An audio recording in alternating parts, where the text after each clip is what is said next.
Many of us have watched the documentary, Our Godfather, about the life of Tomasso Buscetta.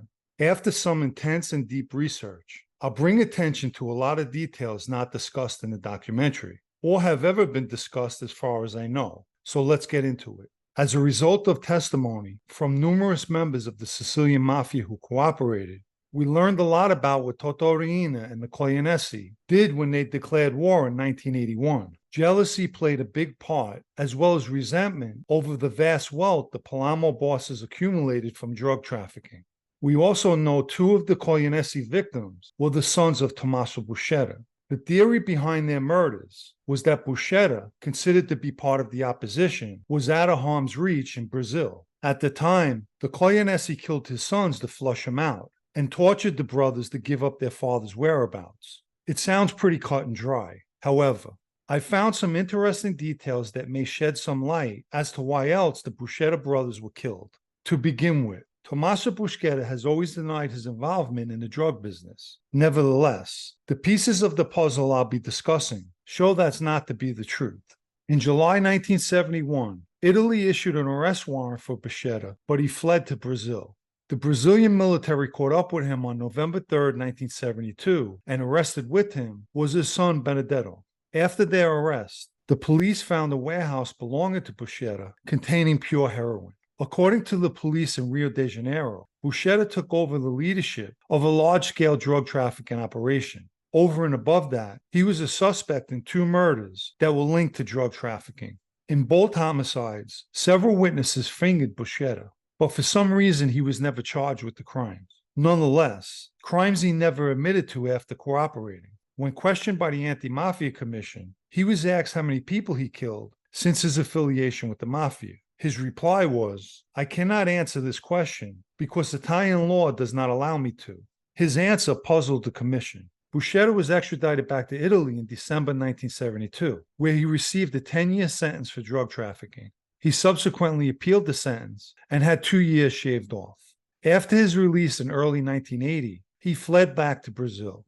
At the time, the Coglianesi was preparing their offensive on the Palermo bosses. 300 miles west of Sao Paulo sat a large ranch called Rancho Alegre, which translates to Happy Ranch. Buscetta and his son Benedetto often stayed at the ranch. Benedetto, who was born in Palermo, decided to join his father when he fled again to Brazil. Buscetta got his son a job as a consultant for a company named Stai. While in Brazil, Benedetto applied for naturalization, and once he was approved, he left his consultant job and took on a more important role, drug trafficking for his father. Buscetta was trafficking cocaine into Brazil from Peru and Bolivia.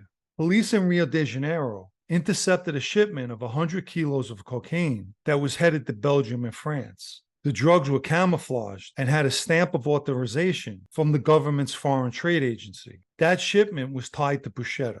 Buscetta owned several businesses in Brazil, such as a taxi company, a sportswear company, and vending machines that sold snacks and soft drinks. When he was arrested in 1972, Brazilian authorities were also trying to locate Benedetto, who disappeared but was eventually captured. Buscetta's other son, Antonio, had set himself up in the United States. Actually, his father connected him with his old friend, Tomasso Gambino, father of the Cherry Hill Gambinos, John, Joe, and Rosario.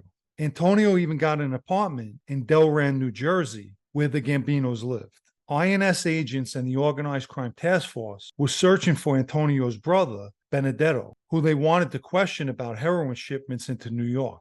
As mentioned, Benedetto was eventually arrested in Brazil with his father, but remained free on $2,500 bail. He faced deportation to the United States for entering the country illegally. When he was in America, Benedetto worked for the Eagle Cheese Company, owned by Filippo Casamento, the former underboss of the Boca de Falco family in Palermo. Casamenti had very close ties to the Inzerillo family, and is also said to have participated in the murder of Pietro Inzerillo, whose body was found in January 1982 in the trunk of a car in New Jersey. On January 16, 1973, the Delran Police Department investigated a kidnapping they believed to be Antonio Buscetta. A woman told police she witnessed 3 men forcing a man from an apartment. That apartment happened to be the one that Antonio was renting, although he wasn't a kidnapped victim, and he was located in Virginia. It's obvious the Buscetta brothers and the Cherry Hill Gambinos were involved in the narcotic business. On August 13, 1980,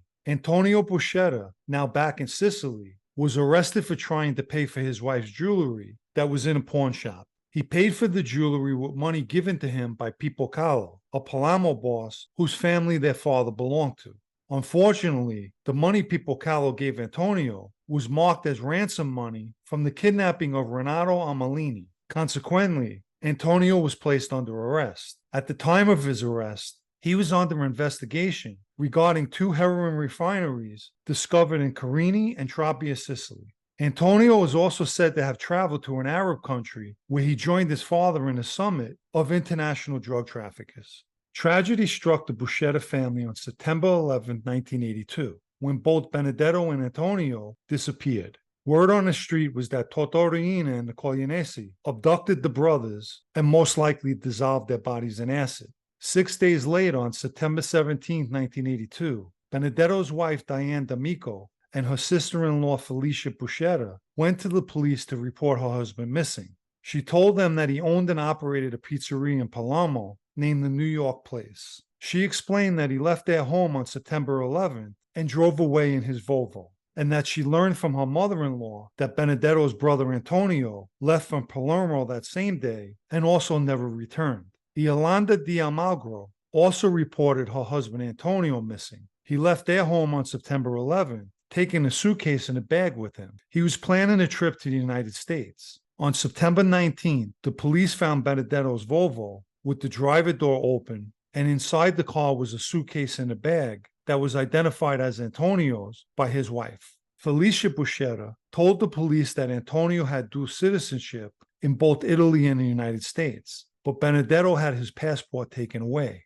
Tomasso Buscetta immediately knew the fate of his sons when one of his daughter-in-laws called him in Brazil, explaining that the brothers were missing. It was at that point that he knew he would never see them alive again. Let me quickly mention the Super Thanks icon found beneath this video for anyone who'd like to show their appreciation for videos such as this, and I thank all who use it.